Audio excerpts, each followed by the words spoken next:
Graça e a paz. Hoje nós vamos meditar no Evangelho de João, capítulo 4, verso 43 até o verso 54. Diz assim: Passado 2 dias, partiu dali para a Galiléia, porque o mesmo Jesus testemunhou que um profeta não tem honras na sua própria terra. Assim, quando chegou a Galiléia, os galileus o receberam, porque viram todas as coisas que ele fizera em Jerusalém, por ocasião da festa, a qual eles também tinham comparecido. Dirigiu-se de novo a Canaã da Galiléia, onde da água fizera vinho. Ora, havia um oficial do rei, cujo filho estava doente em Cafarnaum. Tendo ouvido dizer que Jesus viera da Judéia para a Galiléia, foi ter com ele e lhe rogou que descesse para curar seu filho, que estava à morte. Então Jesus lhe disse: Se porventura não vides sinais e prodígios, de modo nenhum crereis.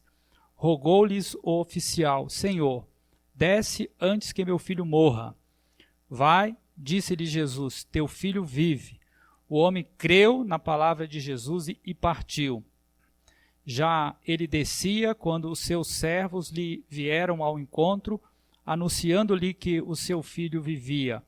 Então indagou deles a que hora o seu filho se sentira melhor. Informaram: ontem, à hora 7ª, a febre o deixou. Com isto, reconheceu o pai ser aquela precisamente a hora em que Jesus lhe dissera: Teu filho vive, e creu ele e toda a sua casa. Foi este o segundo sinal que Jesus fez depois de vir da Judéia para a Galiléia. Vamos pensar na seguinte grande ideia: honrar a Cristo é obedecer às ordens do Pai, fazendo a sua vontade. Como falamos nas mensagens anteriores de João capítulo 4, Jesus estava de viagem, indo da Judéia para a Galiléia.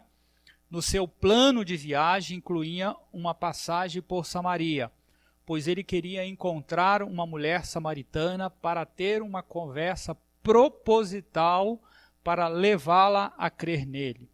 O bom é que não só ela creu, mas muitas outras pessoas também.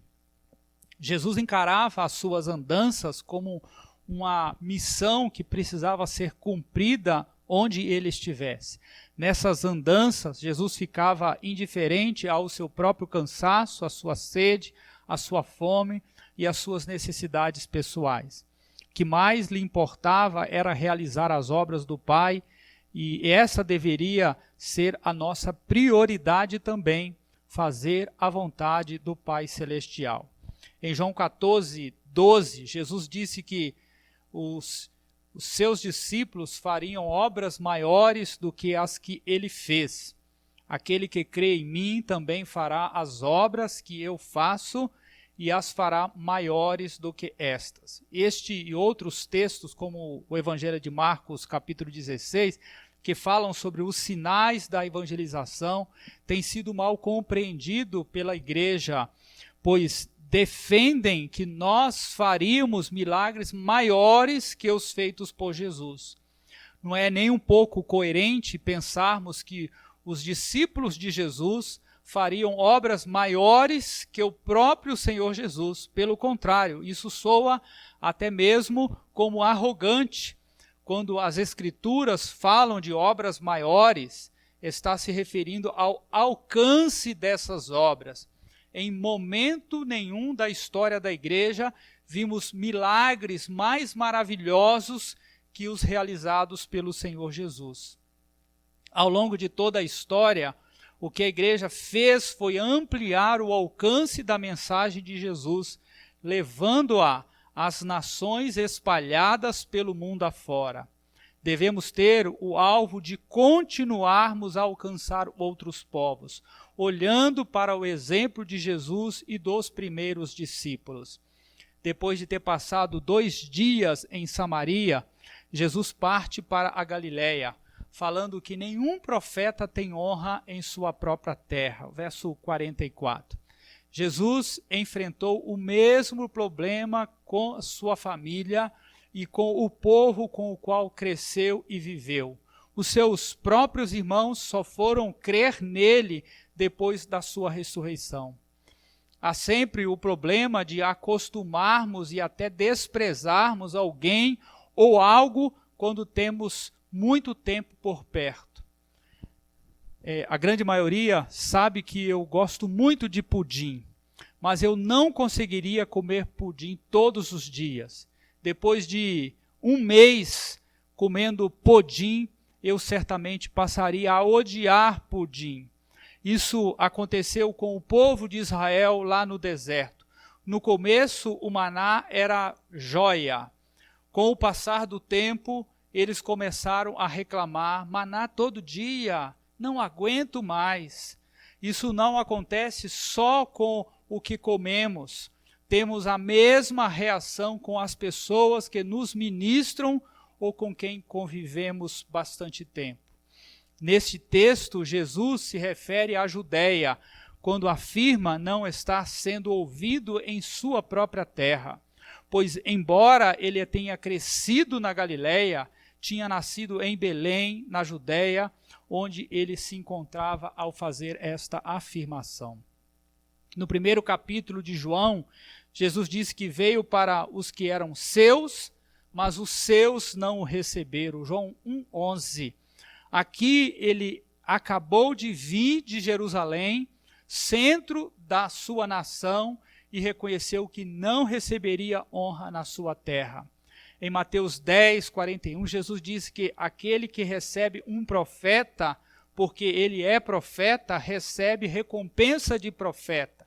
Este texto pode ser interpretado da seguinte forma: se você quer receber galardão de profeta, então trate o profeta com o respeito que lhe é devido. Valorize uma pessoa que ensina e que prega as Escrituras Sagradas. Olhe para os que ministram a você como aqueles que lhe fazem da parte de Deus, independentemente de quão familiarizado você esteja com ele. Pois, do contrário, você pode estar desprezando as palavras do próprio Deus. Esteja sempre disposto a ouvir as palavras de Deus. Então, diante de tudo que nós falamos até agora, eu quero pensar sobre duas situações que honram a Cristo. A primeira situação é crer nele. No texto, nós vemos que alguém que creu nele, confiou no seu poder. Jesus parte da Judeia para a Galileia, região que também lhe era muito familiar, e o que encontra quando lá chega. Diz aqui no verso 45 o seguinte: os galileus deram-lhe boas-vindas. Por ocasião da Páscoa, quando muita gente se dirigia para Jerusalém, o povo da Galileia também foi para lá, e lá viram os muitos milagres que Jesus fez. Aquele povo conheceu o ensino de Jesus, ouviu confrontando a liderança religiosa, purificando o templo, e quando ouviu falar que ele chegou a Galileia, ficou entusiasmado em recebê-lo. Além disso, voltou justamente para a cidade na qual ele transformou a água em vinho em Canaã. Ali muitas pessoas tomaram do vinho que ele fez. Na situação, Jesus não parece muito feliz, mas o povo sim. A presença dele poderia significar muitos milagres, como percebemos na reação de Jesus. Se vocês não virem sinais e maravilhas, nunca crerão. Essa não era uma palavra somente para aquele oficial, mas para todo o povo. O pronome usado na frase de Jesus está na segunda pessoa do plural masculina, vocês, se referindo àquelas pessoas da Galileia e não só ao oficial do rei. Essas pessoas provavelmente são as mesmas em que João menciona lá em João 2,24, mas Jesus não se confiava a eles, porque conhecia a natureza humana. Então o contexto da festa promoveu um certo tom de confiança, valorização e interesse do povo em Jesus. No meio da festa, achamos alguém que não estava na mesma situação que as outras pessoas. Era um homem de Cafarnaum, uma cidade a cerca de 35 quilômetros de Canaã. Era um oficial do rei, portanto um homem de muito status, cujo filho estava enfermo em sua cidade, quase à morte. É interessante notar os extremos que sempre existem no encontro com o Senhor. De um lado, pessoas festejando ao ver Jesus agindo. De outro, pessoas também no meio da festa, vendo seu mundo desmoronando. Talvez essa seja a sua condição também. Ali estava um homem sofrendo, que se voltou para Jesus, rogando que ele descesse e curasse o seu filho, pois estava à beira da morte. Esse homem confiou em Jesus, buscou na esperança de que ele pudesse fazer alguma coisa. Mas embora Jesus encontrou naquele homem e no povo uma atitude de fé, não os elogiou. Pelo contrário, Jesus confrontou-os. A hora que Jesus conversou com o homem era a hora 7ª. De acordo com a divisão de horas romanas, era 1h da tarde. E esse homem pede a Jesus: desce comigo.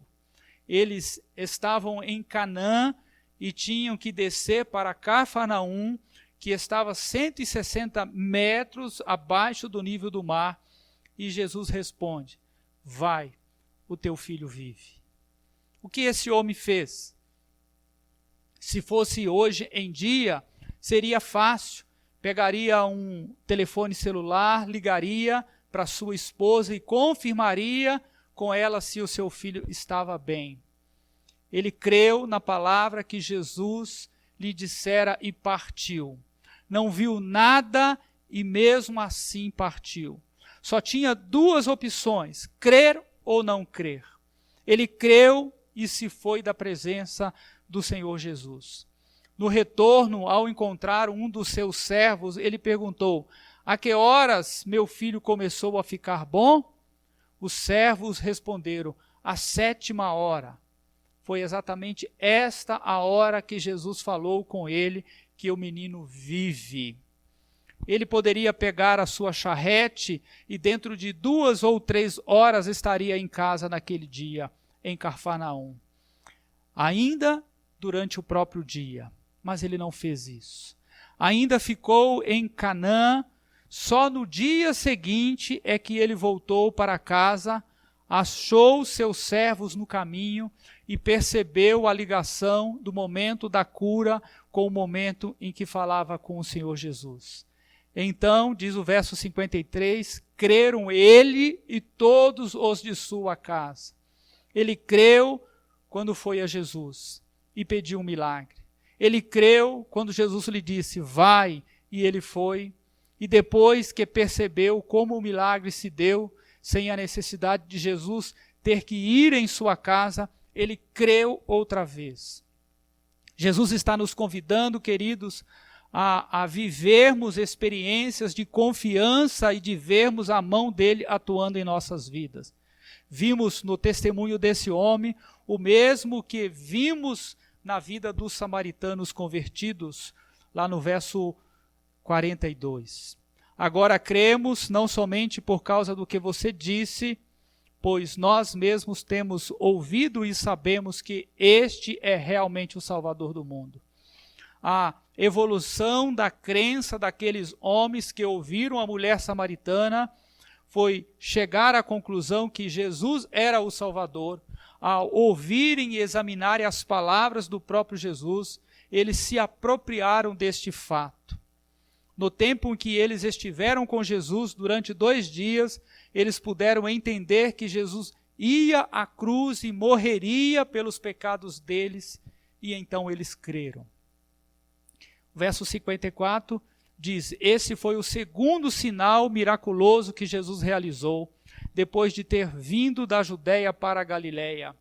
Como João havia dito que o milagre de Canaã era o primeiro, ele então fez referência a esse como o segundo. No primeiro, Jesus é o Senhor da excelência, quando transforma água em vinho. Neste segundo milagre, Jesus está se apresentando como aquele que não está limitado ao espaço, à distância. Ele é eficiente e eficaz em todas as situações. A eficiência é o ato de fazer certo as coisas, enquanto que a eficácia consiste em fazer as coisas certas. A eficácia é completar a tarefa, eficiência é fazer isso bem feito. Jesus foi as duas coisas. O oficial do rei creu, e seu filho foi curado, porque Deus assim o quis. Mas você pode ter certeza, meu querido, que muitas crianças naquele tempo não foram curadas como o filho daquele oficial. E esse não é o motivo para crermos ou deixarmos de crer. Talvez você não esteja sofrendo tanto quanto este oficial do rei, ou tanto quanto a esposa dele, a mãe daquele menino, mas precisa lembrar que temos um Deus soberano. Embora não possamos vê-lo ou tocá-lo, ele é um Deus que não nos abandona, mas cuida de cada um de nós e nas dificuldades quer ver a nossa fé em ação. Não despreze o momento em que você está vivendo. Se a dor aumenta, o sapato aperta ou as lágrimas escorrem pelo seu rosto, é uma oportunidade criada por Deus para que a sua fé prove em quem você tem crido. É preciso crer para honrar a Cristo. A segunda situação para honrar a Cristo é ter fé nele. No texto vemos que alguém teve fé em Cristo. O que Deus diz, ou que Deus quis ensinar àquele homem, é que ele não precisava ver para crer. Ele precisava era ouvir as palavras de Jesus. O teu filho vive. Deus queria deixar bem claro para ele: confia no que eu falo. Quantos crentes não estão confiando nas palavras de Jesus? Na hora do vamos ver, a sua fé o leva a naufragar, como aconteceu com o apóstolo Pedro. A fé é uma jornada, irmãos. A fé que você teve ontem ou antes de ontem precisa ser vivida hoje, aqui e agora, neste momento. Você precisa ouvir a voz do Senhor, desfrutar da consolação, da intervenção e da transformação dele na sua vida. A fé que Deus espera ver em nós não é fé que se baseia no sobrenatural. Por mais que isso possa realmente acontecer, mas não é esse o propósito principal de Deus na dispensação da graça. A fé que Ele quer reproduzir em nós é aquela que confia que Ele é o Senhor, que Ele é Salvador e que a vontade dEle deve prevalecer, não a minha. Jesus sempre confronta a nossa fé. Ele questiona o que nós tão naturalmente chamamos de fé. Por isso, ele questionou a fé daquelas pessoas. Se vocês não virem sinais e maravilhas, nunca crerão? O que ele queria dizer com este questionamento? A fé de vocês só está calçada em coisas grandiosas, sobrenaturais, em coisas que eu posso fazer para agradar a vocês. É a fé num Deus que está aí para realizar seus sonhos e desejos? É isso, meus irmãos. Esse não era o tipo de fé que Jesus queria ver neles e não quer ver também em nós. Ele deseja mais que isso. Ele queria uma fé que se baseasse no que Deus fala, no que Ele falou, não só no que Ele fez ou faz. Porque Deus abriu o mar vermelho, agora o povo adora, o povo reverencia, o povo celebra a Páscoa. Espera aí, antes não? Nós temos as palavras de Deus nos ensinando sobre como ter esta fé nas Escrituras. Em Hebreus 11, denominado por alguns como a galeria da fé, Vemos no verso 1 a definição de fé. A fé é a certeza daquilo que esperamos e a prova das coisas que não vemos. É uma fé que não se baseia no que se vê, mas naquilo que Deus tem prometido. Por exemplo, pela fé, Abraão, quando chamado, obedeceu e dirigiu-se a um lugar que mais tarde receberia como herança, embora não soubesse para onde ele estava indo. Hebreus 11, 8. Abraão ainda não havia visto para onde ia, nem a terra que ele receberia. Mesmo assim, acreditou na promessa de Deus. Como lemos, pois ele esperava a cidade que tem alicerces, cujo arquiteto e edificador é Deus. Abraão esperava e não viu, mas tinha a promessa e estava confiando nela, não no que viu. Ou como vemos mais adiante no verso 13, todos estes viviam pela fé quando morreram. Eles não receberam as promessas, viram-nas de longe e de longe as saudaram, reconhecendo que eram estrangeiros e peregrinos na terra.